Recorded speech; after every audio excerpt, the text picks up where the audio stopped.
Assalamualaikum warahmatullahi wabarakatuh. Salatu wassalamu ala rasulillah wa ala alihi wa sahbihi wa man tabi'ahum bi ihsanin ila yaumiddin, amma ba'd. Ikhwati fillah, alhamdulillah pada kesempatan hari ini saya bersama Ustadz Muhammad Yusuf bersama mungkin kami akan berbincang-bincang, Ustadz, ya. Iya.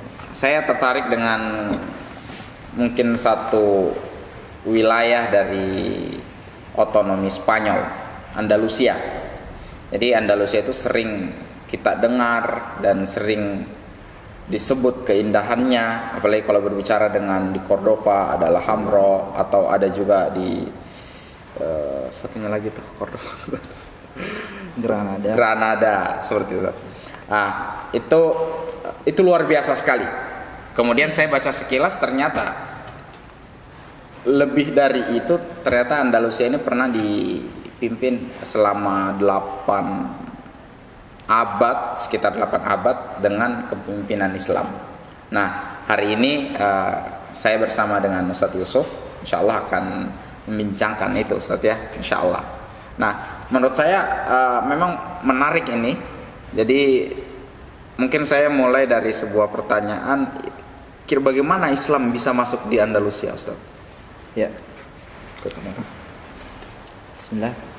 Alhamdulillah, salatu wassalamu ala rasulillah. Jadi berbicara tentang Andalusia, tentu kita akan berbicara tentang sisi keislamannya, ya. Yes. Sisi keislamannya. Sebenarnya kalau kita buka Andalusia itu sekarang, bagaimana itu sudah tidak muncul. Ya muncul mungkin sebagai daerah kecil di Spanyol saat ini. Dulu Andalusia waktu dipegang oleh Islamnya itu menjadi sebuah negara adidaya yang luar biasa, ya, yang paling ditakuti bahkan paling disegani di Eropa, ya, saat itu.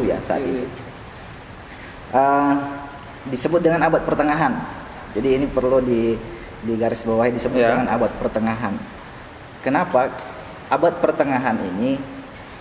Menurut sejarah dunia, sejarah dunia itu, kalau kita lihat sejarah dunia itu selalu mengacu peradaban Barat.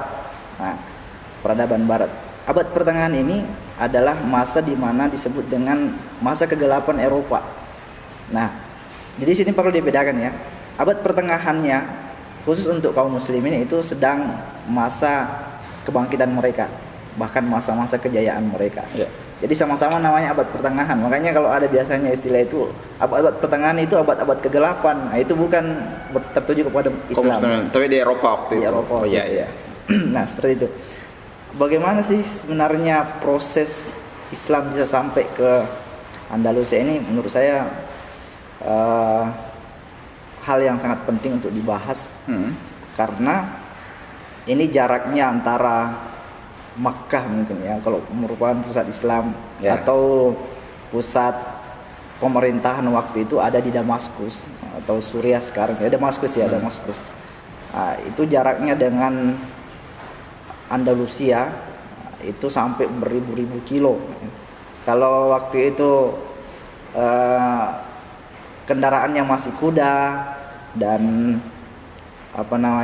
onta, itu luar biasa. Itu bisa menempuh perjalanan sampai 6 bulan lebih. 6 bulan saja. Bisa sampai sana. Luar biasa. Nah, seperti itu. Nah, jadi menurut saya penting untuk bagaimana bisa Islam, dan ini langsung dari tangan pertama, dari orang Arab langsung. Berbeda kan kalau di Indonesia misalkan. Di Indonesia itu ada Islam sampai situ dengan kerajaan-kerajaan yang ada. Nah, itu sudah bercampur, maksudnya sudah bukan tangan pertama, bukan lagi orang Arab yang pertama. Tapi kalau di Andalusia ini langsung orang Arab dan suku Quraisy. Wih, luar biasa. Iya, langsung suku Quraisy, ya. Jadi suku Quraisy langsung. Pertama betul itu, ya. Ya, ini dalam hal ini Bani Umayyah, ya. Bani Umayyah ini kan si dalam suku Quraisy. Nah, tentunya dengan jarak yang begitu jauh, ya, ini prosesnya tidak sebentar sebenarnya. Tidak sebentar prosesnya, ya, hitungannya itu sekitar 53 tahun lah prosesnya. Proses dari? Proses sejak Islam kan awalnya di Damaskus, dari Damaskus, iya. kemudian dimulai di masanya dinasti Umayyah ya, mulai dari khalifahnya yang pertama, Ya. kemudian terus dilanjutkan khalifah berikutnya, itu masanya sekitar 53 tahun, dan Iya. itu baru sampai di gerbang masuknya Andalusia, belum masuk di Andalusia. Belum masuk, iya. Belum masuk di Andalusia. Jadi prosesnya agak lama memang, karena tadi jaraknya yang jauh, kemudian faktor politik juga yang tidak menentu. Oh iya. Nah, tentunya di sini ada beberapa tahapan ya, tidak langsung gitu. Ya. Ada beberapa tahapan. Ya. Prosesnya lama dan beberapa tahap. Nah, yang pertama,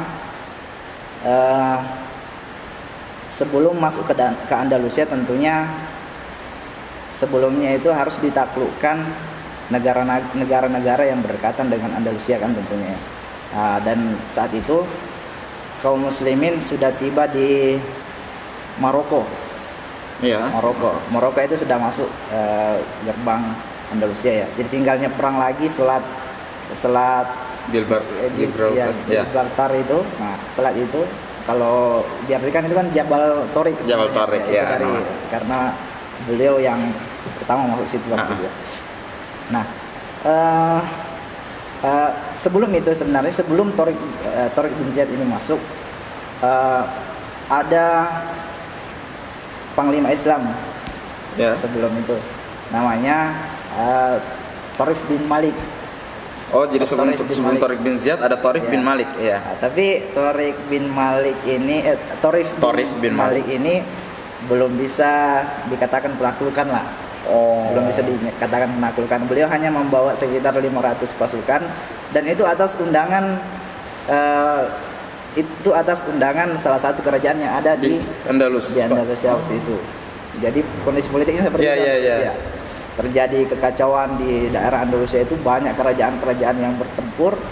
Nah, itu kan salah satu kerajaan itu melihat Islam ini sebagai kekuatan kan. Mungkin mereka beranggapan ini harus bantu kami untuk mengalahkan lawan politiknya begitu. Nah, itu yang pertama sebenarnya. Iya. Yang pertama. Dan beliau sukses besar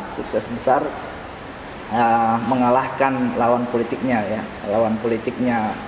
dan membantu negara Kristen waktu itu, untuk mengalahkan negara Kristen lainnya.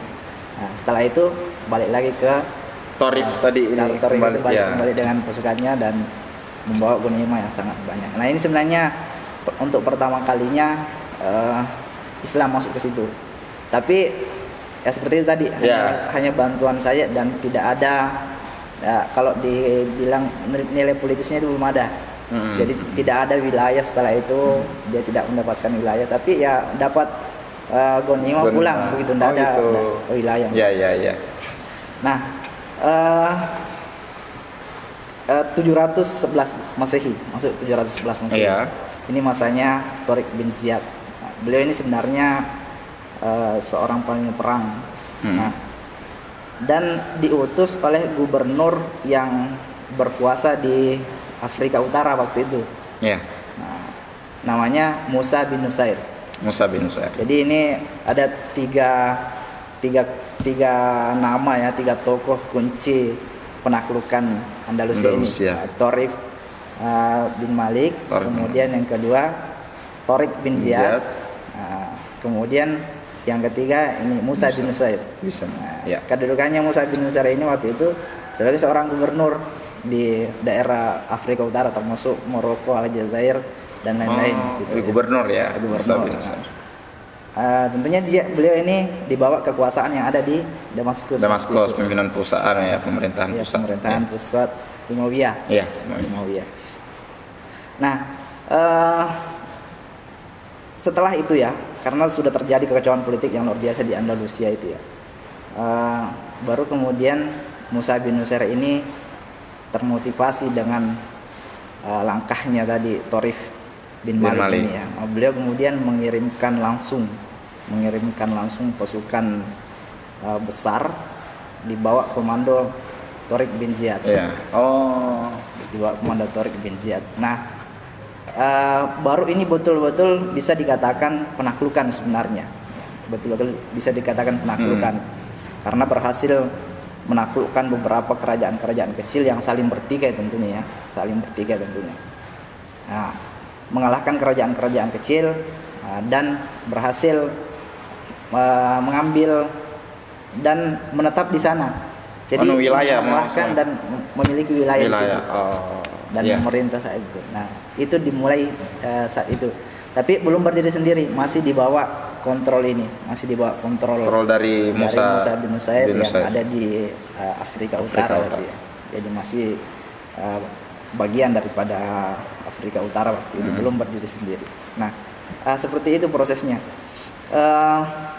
Adapun khalifah yang waktu itu yang berkuasa di pusat ya, masuk di periodenya Al-Walid bin Abdul Malik. Al-Walid bin Abdul Malik. Al-Walid bin Abdul Malik ya. Inilah kemudian Tariq bin Ziyad inilah yang kemudian terus melaksanakan penaklukan sampai kemudian kalau istilahnya daratan Iberia itu, daratan Iberia, jadi nama lainnya Andalusia ini sebenarnya daratan Iberia. Daratan Iberia. Nah, daratan Iberia itu hampir semuanya ditaklukkan. Masya Allah. Iya. Hampir semuanya ditaklukkan, termasuk ketika beliau sudah hampir berada di bagian utara Andalusia ya, sudah masuk di bagian utara. Perancis waktu itu ya. Daerah Perancis itu kan negara kecil waktu itu ya. Belum ada malah Perancis waktu itu. belum ada, belum sebesar sekarang. Jadi sudah sampai di daerah itu, kemudian kekurangan pasukan, ditambah lagi pasukan dari Musa bin Nusair. Jadi ditambah. Disuplai lagi sama Musa bin Nusair. Iya. Jadi tentaranya Tariq bin Ziyad itu selain orang barbar, beliau kan orang barbar. Sukunya suku barbar atau suku Amazigh ini. Nah, terdiri dari pasukan barbar, kemudian pasukan Arab. Pasukan Arab ini langsung diutus dari pusat dari Damaskus. Kemudian ditambah dengan penduduk setempat yang masuk Islam. Oh, itu langsung bergabung jadi pasukannya? Iya, begitu modelnya. Iya. Bergabung untuk terus melakukan penaklukan. Ya. Bahkan kemudian Musa bin Nusair inilah ikut membantu penaklukan sampai tadi hampir seluruh daratan Iberia itu ditaklukkan oleh kedua panglima ini, antara Musa bin Nusair dan Tariq bin Ziyad. Iya, kerjasama antara panglima perang dengan gubernurnya tadi ya. Iya. Tapi kemudian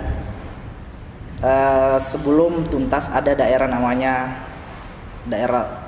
Sakhra namanya. Sakhra, iya. Ada daerah Sakhra namanya. Sebenarnya tidak diperhitungkan waktu itu. Oh, tidak iya.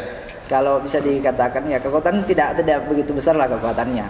Cuma di situ tinggal sebagian besar pembesar Kristen. Walaupun tidak ada kekuatannya ya. Secara kekuatan tidak ada, tapi kalau bisa dikatakan mungkin kemuliaannya orang Kristen masih di situ. Jadi tidak ditaklukkan waktu itu. Tidak ditaklukkan, disisihkan. Ternyata inilah kemudian daerah Sakhra inilah kemudian yang memunculkan sebuah kekuatan besar yang kelak nanti akan kembali menaklukkan kaum muslimin yang ada di Andalusia. Ya, jadi itu kita tinggal dulu. Iya, kita tinggal dulu Ustaz ya. Selain tadi ya, selain meninggalkan tempat ini tidak diperhitungkan juga karena ada kebijakan baru dari pemerintah pusat. Al-Walid bin Abdul Malik. Beliau punya kebijakan untuk menghentikan dulu penaklukan.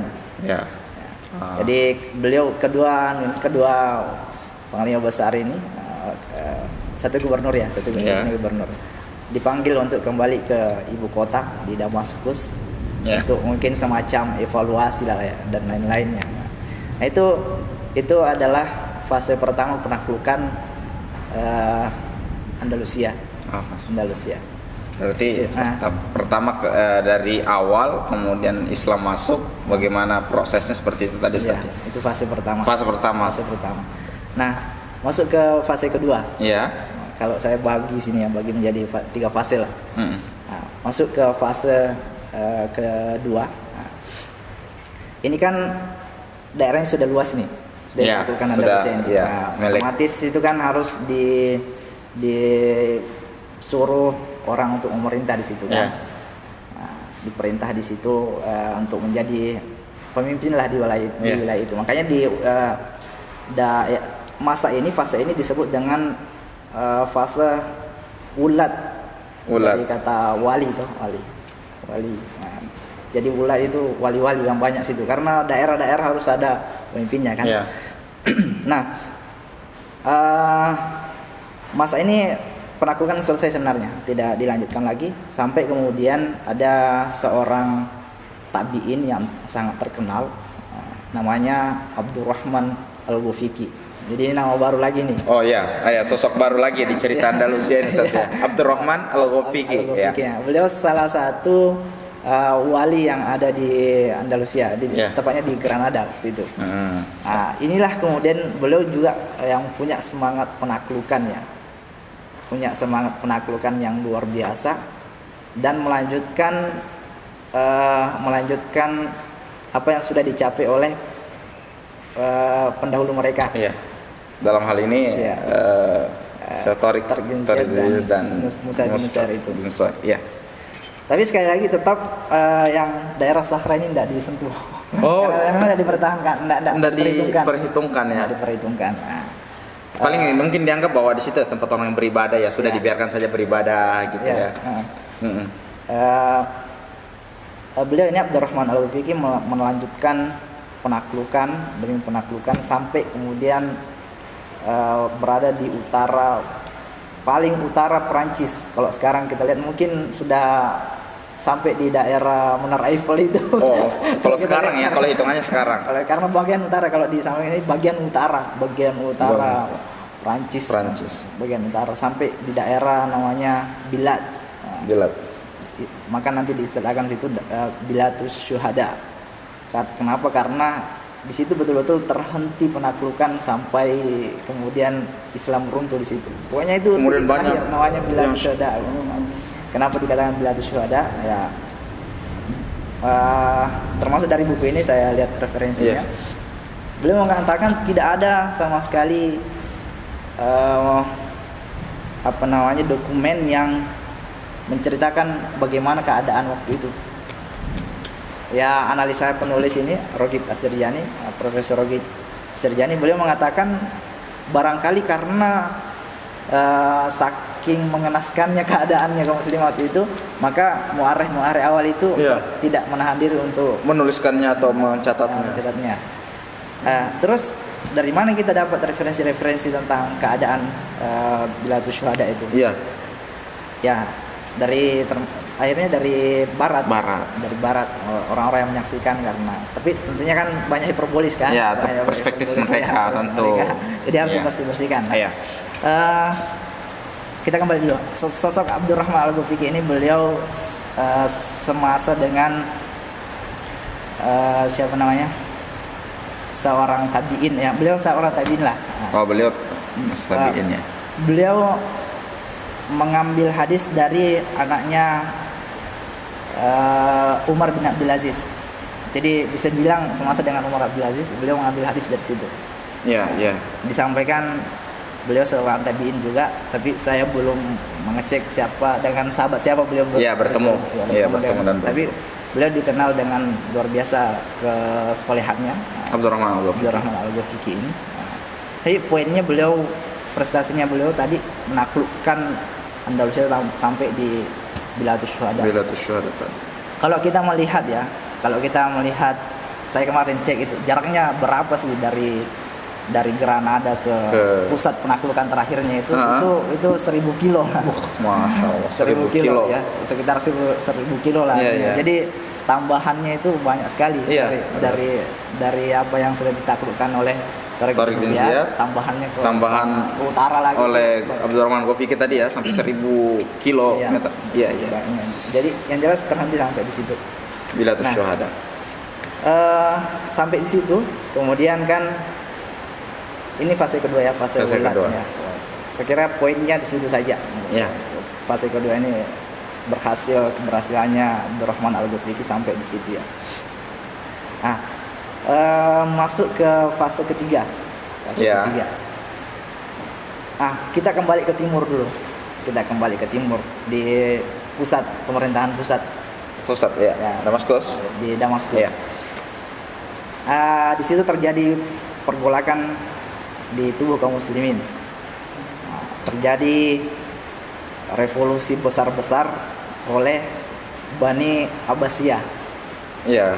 Jadi terjadi pergolakan besar ya. Hingga kemudian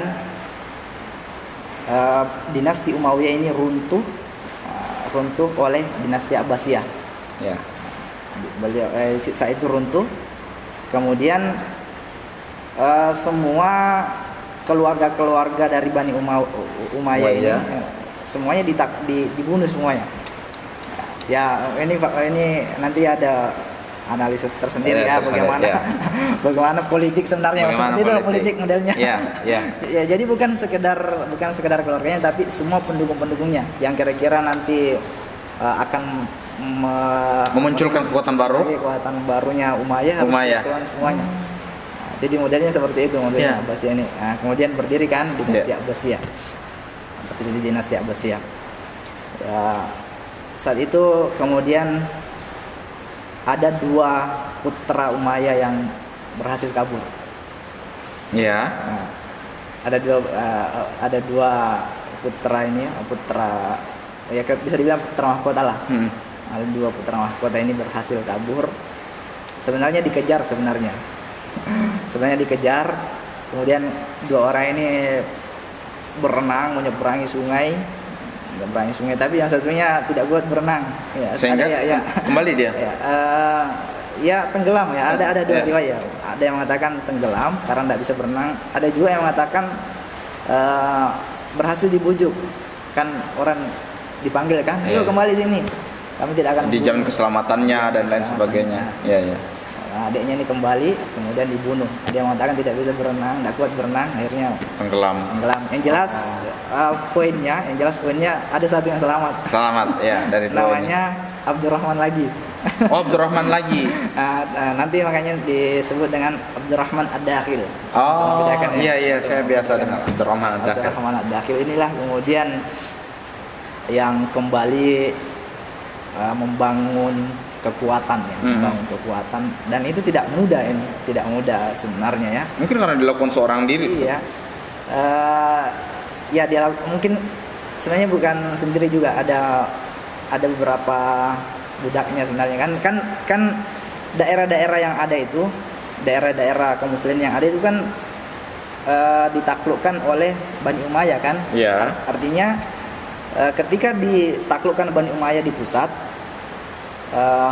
itu nanti wilayah-wilayah yang itu merdeka. Wilayah-wilayah yang tadinya gubernur itu merdeka lah pokoknya kan, karena pusatnya ditaklukkan. Damaskus. Pusatnya Damaskus ditaklukkan. Nanti Abbasiyah ini kan harus punya usaha lagi nanti untuk lobby kah atau dengan kekuatan kah untuk bisa menaklukkan yang lain.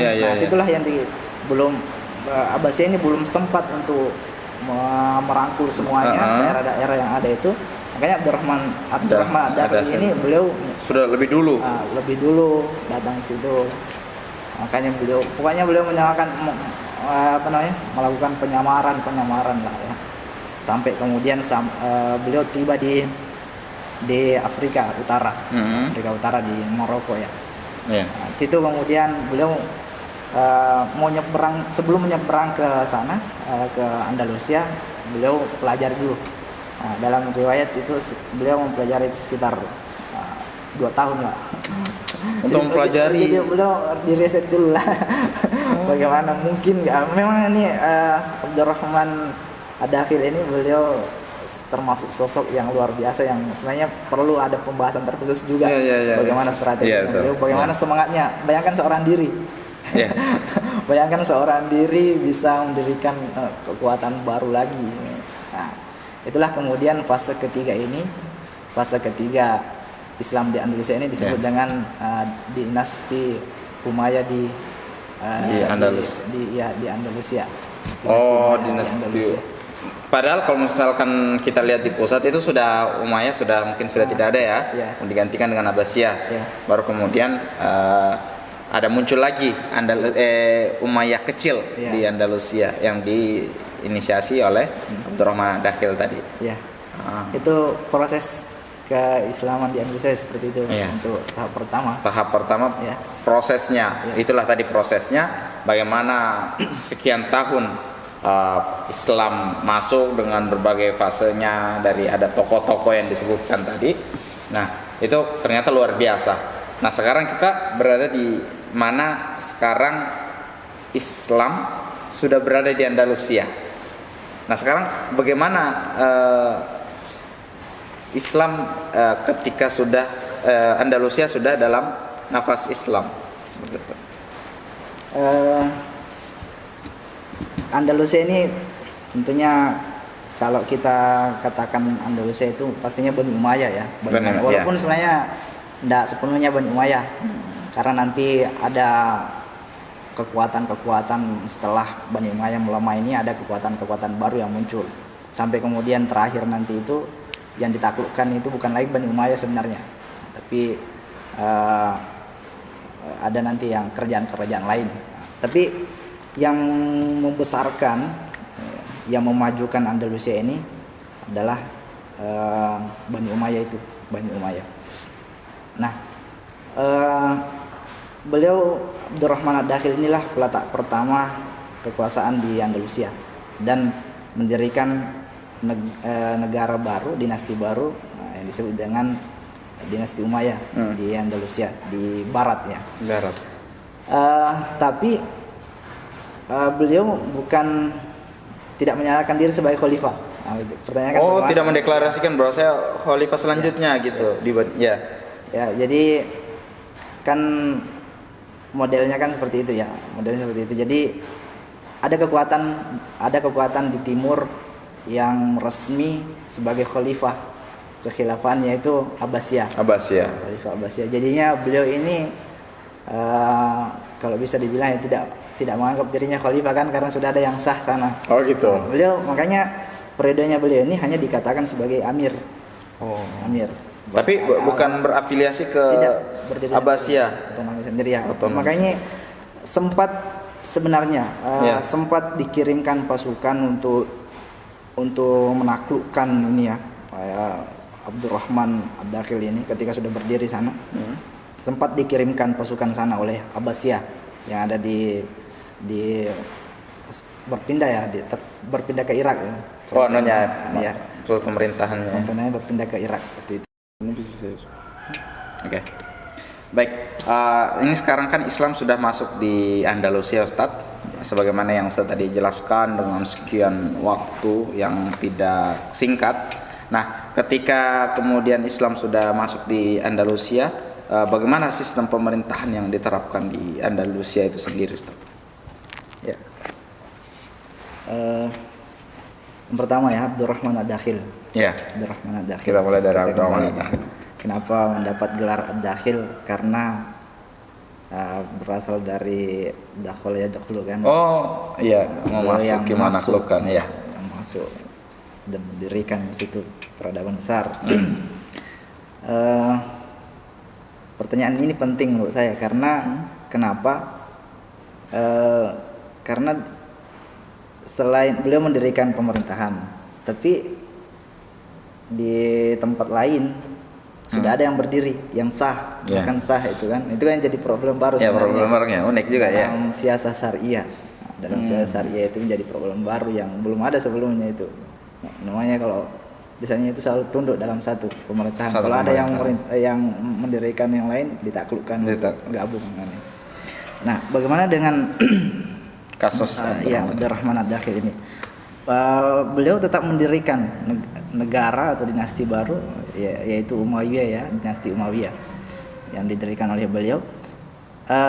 Namun bentuknya bukan khalifah, tidak mengikuti apa yang sebelumnya itu kan. Ya, tadi mungkin karena sebabnya sudah sah mereka yang di sana, sah dengan melalui kekuatan kan. Itu kan juga sah juga karena dia berhasil mendirikan dengan kekuatan. Nah, makanya pada periode ini, periode yang pertama beliau ini ketika mendirikan itu tidak mengatakan dirinya khalifah tapi sebagai amir. Nah, jadi diikuti oleh pemerintahan berikutnya, anak-anaknya itu semuanya memakai gelar amir. Amir. Makanya disebut dengan keamiran, bukan kekhalifahan. Ya. Nah, sebenarnya sempat mau ditaklukkan beliau Abdurrahman Ad-Dakhil ini. Nah, sempat akan ditaklukkan dari Abbasiyah yang ada di Irak ya. Tapi karena jarak yang begitu jauh, langsung tadi yang sampai beribu-ribu kilometer, itu suatu rintangan tersendiri. Betul. Jadi pikir-pikir lagi ya kalau mau ke sana gitu. Sudah tapi tidak berhasil karena tadi kan ya mungkin tidak mampu karena jauhnya itu. Ya, akhirnya beliau ini dapat digelari sama orang-orang Abbasiyah itu sebagai raja walinya Quraisy. Abdurrahman Ad-Dakhil ini. Iya, karena sebagai sanjungan juga mungkin ya. Ya diakui lah walaupun mungkin di pihak lawan tetapi diakui. Diakui karena mungkin terbangnya jauh sekali ya. Raja walinya Quraisy. Iya, raja walinya Quraisy. Nah, pemerintahan ini keamiran ini berlangsung sekitar berapa khalifah ya? Sekitar ada tujuh pemerintah. 7 pemerintah, anak-anaknya beliau itu keturunan semuanya memakai gelar amir semuanya. Sampai kemudian muncul yang namanya Abdurrahman lagi nih. Abdurrahman lagi. Jadi ada 3 ini atau Abdurrahman Al-Ghafiqi tadi itu yang melakukan yang paling jauh, kemudian Abdurrahman Ad-Dakhil yang masuk. Nah, kemudian ada nih pemerintahnya yang ke-8. Pemerintah yang ke-8 ini namanya Abdurrahman An-Nasir lidinilah, karena beliau dianggap yang kemudian yang mengangkat, yang menolong Allah. Nah, di sini ada sedikit perubahan ya, dari tadinya keamiran menjadi kekhalifahan.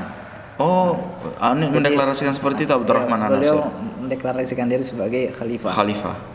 Tentunya bukan atas kemauan sendiri, ini juga atas hasil musyawarah ya, dewan syuranya mereka mungkin ulama itu. Mengapa demikian? Mengapa berani mendirikan atau mendeklarasikan diri sebagai khalifah?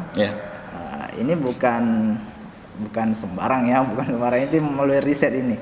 Karena di Abbasiyah yang ada di Irak waktu itu sedang terjadi kekecewaan yang luar biasa juga. Ya, itu masuk pemerintahannya yang ke-18 mereka. Yang ke-18 namanya Al-Muqtadir ini dibunuh oleh pengawalnya. Jadi menurut Andalusia itu mereka ini sudah runtuh kan? Ya, istilah ada kekosongan, berarti kosong gitu ya, kosong kepemimpinan. Kosong pemerintahan. Jadi makanya Abdurrahman An-Nasir ini beliau mendeklarasikan diri sebagai khalifah. Tentunya atas pertimbangan tadi ya, sudah melibatkan juga ulama-ulama tentunya. Makanya menurut saya penting ini juga ini dalam siasah syariah ini sangat penting untuk kita kaji sebenarnya. Seperti itu. Waktu itu sebenarnya bukan cuma Abdurrahman Ad-Dakhil ini yang mendeklarasikan diri sebagai khalifah. Sebenarnya juga ada dinasti Fatimiyah di Mesir. Iya. Jadi tadi karena kasusnya memang begitu, jadi bukan sekedar dia. Kasusnya karena tadi ya orang dikudeta kok. Rajanya dibunuh. Artinya kan secara ya itu namanya sudah runtuh kan. Makanya tadi dinasti Fatimiyah juga ini mendeklarasikan diri. Jadi dinasti kecil. Fatimiyah, kemudian di Andalusia ada Abdurrahman An-Nasir itu ya. Jadi waktu itu ada 3 khalifah. Tapi walaupun sebenarnya ini di Abbasiyah itu dibunuh, tapi tetap yang diangkat itu adiknya yang dibunuh tadi. Ya, jadi ini 3 tuh ada khalifah di Abbasiyah, ada khalifah di Mesir, ada juga di Andalusia. Yang jelas memang kalau tercatat di dalam catatan tentang Andalusia ya, ini masa kejayaan, masa keemasannya Andalusia itu di masanya Abdurrahman Nasir ini. Oh, Dia adalah justru di situ ya. ya, beliau inilah yang paling dianggap raja yang paling besar di masanya. Masa yang pokoknya raja yang paling besar lah di masanya itu, dia dianggap sebagai raja yang terbesar di masanya. Beliau di antara karya-karyanya beliau ya yang membuktikan bahwasanya maju ini kemajuan. Ya, peradaban di Spanyol. Beliau mulai perhatian terhadap bentuk fisik peradaban, makanya infrastruktur. Nah, jadi begitu seharusnya. Ya. Jadi terbentuk dulu terbentuk dulu manusianya baru kemudian infrastrukturnya. Ya, menarik ini, Ustaz, menarik. Jadi jangan dibalik-balik gitu ya, atau mungkin hari ini mungkin jangan ada perbedaan. Jangan masuk ke situ ya. ini kita belajar dari situ ya. Nah, beliau membangun banyak sekali masjid-masjid, kemudian mulai juga perhatian terhadap ilmu, dibangun perpustakaan untuk diadakan riset-riset itu. Makanya betul-betul menandingi apa yang sudah ada di Baghdad waktu itu. Iya. Kalau sebenarnya Baghdad kan sudah lebih dulu. Baghdad itu sudah lebih dulu maju dalam hal ini kan. Di masanya Harun al-Rasyid. Sudah ada mereka ada perpustakaan Al-Hikmah namanya. Nah, itu tempat risetnya di Baghdad. Nah, sama juga di Andalusia ini juga seperti itu, dibuka tempat-tempat risetnya. Makanya dan itu terbuka, siapapun yang masuk boleh untuk belajar. Makanya nanti ini ada kaitannya kalau tentang bagaimana kemudian pengaruhnya Islam ini terhadap Eropa, nanti itu ada kaitannya dari situ, karena raja-raja Eropa kan kalaupun tidak Islam ya pastinya tunduk. Setidaknya mereka secara politis mereka membayar jizya. Seperti. Nah, jadi kan kalau ada ikatan seperti itu kan boleh keluar masuk ini itu. Kalau sekarang kita kan ada perjanjian internasional PBB, akhirnya kita boleh semua yang semua yang terikat di PBB itu kita boleh keluar masuk di negara itu dengan prosedurnya tentunya ya. Nah, jadi sama begitu orang-orang Kristen juga begitu. Nah, jadi belajarnya itu ke pusat-pusat Islam baik di Cordova atau di Sevilla di pusat-pusatnya situ ya. Nah, termasuk ada masjid yang dibangun oleh Abdurrahman An-Nasir ini yang fisiknya masih bisa kita dapat sekarang. Apa nama masjidnya itu? Ya, Masjid Cordova terkenalnya. Masjid Cordova. Tapi sekarang bukan masjid lagi, sudah jadi katedral. Dan itu masih menjadi katedral yang terbesar sekarang di dunia. Di Spanyol. Saya tidak tahu kalau di dunia ya.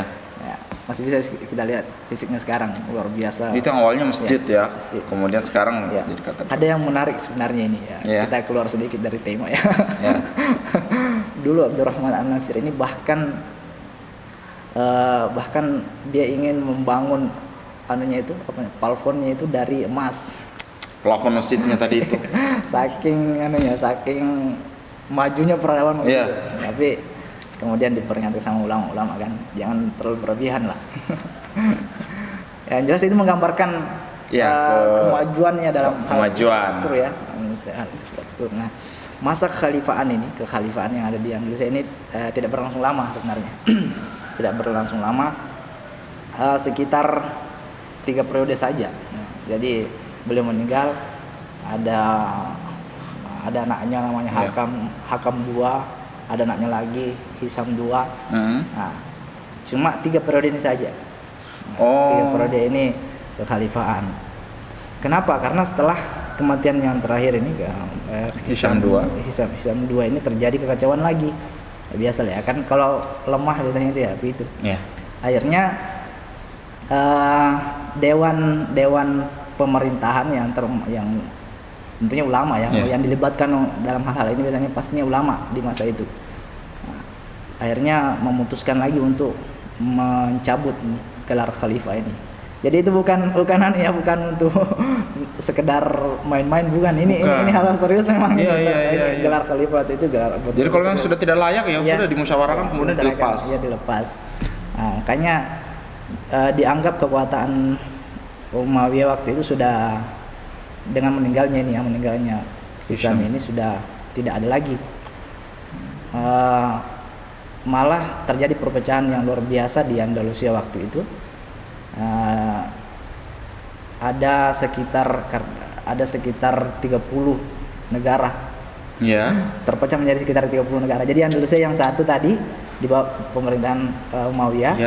Ketika meninggal yang terakhir ini Hisham II ini, kemudian terjadi merdeka sendiri, merdeka. Nah, makanya periode ini disebut dengan Mulukut Tawaif.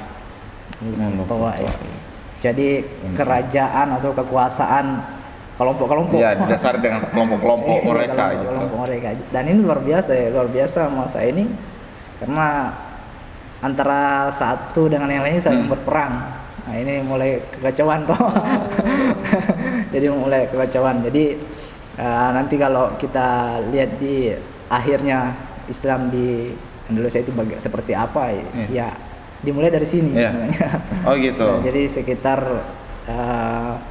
tahun 1013 Masehi. 1013 Masehi. Jadi masuk abad ke-11 ya. Iya, masuk ke-11 itu. Masehi. Islam sudah masuk di Nusantara belum, Indonesia belum waktu itu. Sudah ada ya mungkin kerajaan tersentuh perdagangan mungkin ya. Ya, mungkin secara Islam mungkin keislaman sudah, cuma secara Islam sebagai sebuah sistem atau dipakai sebagai belum ya. Jadi abad 11 tapi sudah dekat kan? Sudah agak dekat lah. Oh, jadi kurang lebih seperti itu ya, bagaimana sistem yang mengatur dia itu ya. Terus Mulukut Tawaif ini masuk di kerajaan-kerajaan kecil ya. Jadi berpisah, berperang antara satu dengan yang lainnya. Walaupun ada satu di antara 30 negara ini ya, 30-an lebih lah. Itu tetaplah ada yang menonjolkan, yang masih mempresentasikan Islam ada. Ada. Tapi secara umum muarrikh itu, ahli tarikh itu mengatakan ini Mulukut Tawaif, tidak menyebutkan salah satu di antara mereka. Semuanya disamakan semua Mulukut Tawaif gitu ya. Tawaif. Ada yang tetap berjihad, mempertahankan Islam, mempresentasikan Islam sebagai sebuah peradaban seperti itu modelnya. Baik. Lanjut. Kemudian setelah masa Mulukut Tawaif ini sebenarnya ada lagi dinasti-dinasti yang besar-besar setelah itu, seperti ada Muwahhidun. Ini pecahan dari Andalusia tadi, Ustaz? Ya, masih pecahan dari Andalusia, tapi bukan lagi orang Arab itu, bukan lagi. Bukan lagi kerajaan itu sudah peranakan. Ada yang peranakan orang asli Andalusia, peranakan antara Arab dan Spanyol mungkin ya. Spanyol ya. Sudah ada peranakan yang mendirikan kerajaan begitu. Tapi Islam, semuanya Islam. Ada yang orang Berber, orang barbar lah. Ada orang barbar di antara kerajaan-kerajaan yang ada itu. Ya, karena tadi memang awalnya keturunan barbar yang Abdurrahman Tariq bin Ziyad. Tariq bin Ziyad. Jadi setelahnya itu ada Muwahhidun, ada Murabitun. Nah, kemudian yang terakhir adalah Banil Asfar. Banil Asfar inilah yang terakhir. Kemudian rajanya yang terakhir itu diusir dari Andalusia. Diusir itu dengan sukarela sukarela karena memang sudah tidak kuat lagi seperti itu. Baik, kemudian mungkin ini yang ingin saya tahu, kemudian setelah dengan dinamika perjalanan Islam yang ada di Andalusia, kemudian bagaimana kemudian Islam memberikan warna di Eropa Timur, Eropa secara umum atau Eropa hari ini seperti itu. Bagaimana kemudian Islam mewarnai itu, kemudian menjadi sebuah warna di Eropa.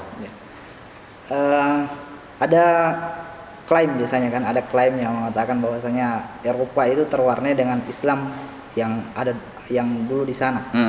Atau Islam yang secara umum ketika masa-masa keemasannya itu, baik di timur ataupun di barat.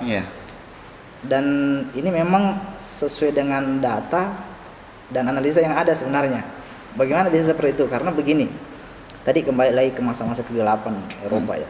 masa-masa kegelapan Eropa itu memang orang-orang Eropa itu memang dianggap, kenapa dikatakan masa kegelapan, karena memang tidak boleh, dilarang untuk belajar Di Eropa saat itu. ya, dilarang untuk belajar, termasuk yang untuk mengkaji Bible itu ya, yang itu otoritasnya orang-orang gereja. Nah, jadi tidak boleh, makanya karena orang-orang dilarang belajar, jadi tidak mungkin ada sekolah dong. Betul. Makanya tadi orang-orang Eropa ini bisanya sekolah ke Ya, tempat-tempat iya, orang Islam tadi itu. daerah-daerah kaum muslimin yang ada pusat-pusat riset tadi itu. Iya. Ya, jadi makanya sangat wajar dan logis sekali kalau ada yang mengatakan Eropa terwarnai dengan Islam. Tadi karena prosesnya begitu kan, prosesnya. Bahkan kayak misalkan para penjelajah Eropa kan, kayak Columbus dan lain-lain itu ya, itu kan terinspirasi dari orang Islam semua. Kenapa? Karena begini ya, orang di abad pertengahan itu orang-orang itu masih meyakini kalau bumi itu datar. Orang Eropa ini, orang Eropa. Iya. Jadi tidak takut untuk naik kapal jauh-jauh itu, takut. Jauh-jauh. Karena ya Takutnya nanti tiba-tiba sudah di ujung gitu ya, baru kemudian jatuh iya. gitu. Gitu. Makanya terinspirasi Iya. orang Muslim yang tidak ada kan. Iya. Nah, seperti itu ya, prosesnya seperti itu. Dan orang-orang Eropa ini ketika menaklukkan ya, ketika kekuasaan Islam yang terakhir situ, yang tadi Bani Asfar itu, bukan Bani Asfar, Bani Ahmar. Merah ya. Bani Ahmar, Bani Ahmar. Nah, ketika ditaklukkan itu, orang-orang Eropa ini pintar dia. Jadi orangnya diusir, bukunya tetap. Karyanya baik bangunan atau perpustakaan, ya tetap dirawat, dipelihara dan dipelajari tentunya Ya, kan. itu menurut saya kepintaran sendiri gitu ya, pintar ya, meskipun licik. Makanya mereka yang mewarisi kan. Jadi orang-orang yang diusir ya ada namanya inkuisisi ya. Inkuisisi. Jadi pilihannya keluar atau tinggal di situ dan menjadi Kristen. Kalau enggak ya dibunuh. Ya, pilihannya itu saja. Ada sebagian yang menyembunyikan keislamannya. Ada sebagian yang menyembunyikan keislamannya. Jadi kalau sekarang tetap kita menemukan komunitas Islam yang nenek-nenek moyangnya dulu orang Islam. Berarti keislaman zaman dulu itu mungkin ya. Iya. Bahkan bangunan-bangunan itu ya, saya kemarin dapat informasi itu. Ya. Rumah-rumah tua yang direnovasi ya. Itu bekas-bekas keislaman banyak sekali, tulisan-tulisannya kaligrafi itu. Jadi masih banyak yang masih mempertahankan gitu ya. Keislamannya. Berapa abad ya kan sekarang teh. Seperti itu. Nah, ini kemudian yang di sini kemudian orang Eropa mulai maju kan, mulai maju. Nah, ini di masanya ketika menikah itu antara Ferdinand dan Isabel. Ya. Isabel ini kemudian menjadi kerajaan besar dan tadi mengusir kaum muslimin. Dari situlah mereka berkuasa. Kemudian begitulah prosesnya sampai kemudian awal abad 18 itu terjadi namanya revolusi Prancis. Revolusi Prancis ini kan sangat terinspirasi sebenarnya dengan Islam. Maksudnya kenapa, bagaimana? Karena tadi semangat kemajuan, semangat berkembang itu memang dari Islam, dari nafas Islam kan. Iya. Tadi karena keadaan mereka tidak boleh ini, tidak boleh itu. Iya, kayak merasa terkungkung, jadi kan semakin terjepit dia mungkin semakin ingin. Makanya juga kan penjelajah pertama itu, penjelajah pertama dan penakluk Eropa yang pertama itu kan dari itu Prancis, dari Spanyol. Dan Portugis dan Spanyol. Dua ini kan. Itu kan kalau sekarang Portugis dan Spanyol itu kalau Andalusia secara umum dulu. Sekarang Portugis dan Spanyol. Itu kan yang termasuk yang ke Indonesia. Semangat ekspansinya itu ya dari situ ya. Mereka sudah mampu berlayar jauh sudah tidak takut lagi. Ya, tidak takut jatuh di ujung bumi. Seperti itu ya. Kalau Baik. kalau pertanyaan tadi apa pengaruhnya terhadap Eropa ya seperti itu. Iya. Ya. Analisanya Seperti memang kuat pengaruh keislaman ya, yang kemudian hari ini bagaimana Eropa kita lihat berkembang dan lain sebagainya, mungkin ternyata ya kita tidak bisa menutup mata bahwa itu ada kontribusi Islam di sana. Ya. Baik. Mungkin demikian Ustaz Ya. mengenai Andalusia. Alhamdulillah kita bincang banyak tadi, meskipun kalau kita mau membaca buku tentu akan banyak hal-hal baru yang kita temukan tentang bagaimana Islam masuk di Andalusia, kemudian bagaimana pemerintahan di dalamnya, kemudian juga bagaimana sampai hari ini warna-warna Islam itu masih bisa kita dapatkan. Baik, jazakumullahu khairan Ustaz. Sebelumnya saya mungkin closing Iya, statement, ya. tentu. Silakan Ustaz. Ya, yang terakhir ini sebagai penutup ini ya, belajar Islam di Andalusia ya, secara khusus dan secara umum peradaban Islam yang pernah mengaji itu mengajarkan kita bahwasanya Islam ini bukan sekedar ritual. Islam itu bukan sekedar ritual, tapi Islam itu juga peradaban. Apa buktinya tadi itu? Mampu mendirikan peradaban yang luar biasa. Betul. Luar Yang biasa. bahkan kalau tidak dinasihati oleh ulama, pelapornya dikasih emas juga ya. Iya. Oke, jadi itu yang ini kan yang jadi masalah sekarang yang jadi kalau sedikit-sedikit, Islam kok orang Islam kok ngurusi itu. Iya, iya. Ya Ustadz itu ya di situ ngajar anak-anak Iqra itu Islam begitu. Wah. Ya dianggap seperti itu kan. Ini perlu belajar sejarah betul kita ya, untuk memahami itu. seperti ini kan. Nah, jadi tadi closing saya begitu. Islam belajar Islam di Andalusia itu menyadarkan kita bahwa Islam bukan sekedar ritual tapi juga peradaban. Peradaban. Ya.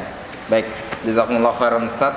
Bagaimana kita menjadi orang berislam tetapi tidak hanya sekedar beribadah di dalam masjid atau dalam rumah, tetapi bagaimana kita membangun peradaban kita sebagai seorang yang Islam dan bagaimana kita mewarnai kehidupan ini dengan keislaman kita. Baik Ustaz, jazakumullah khairan atas sharing-sharing antum. Alhamdulillah kita banyak dapat wawasan dari pertemuan ini. Wabillahi taufiq wal hidayah. Assalamualaikum warahmatullahi wabarakatuh. Waalaikumsalam warahmatullahi wabarakatuh.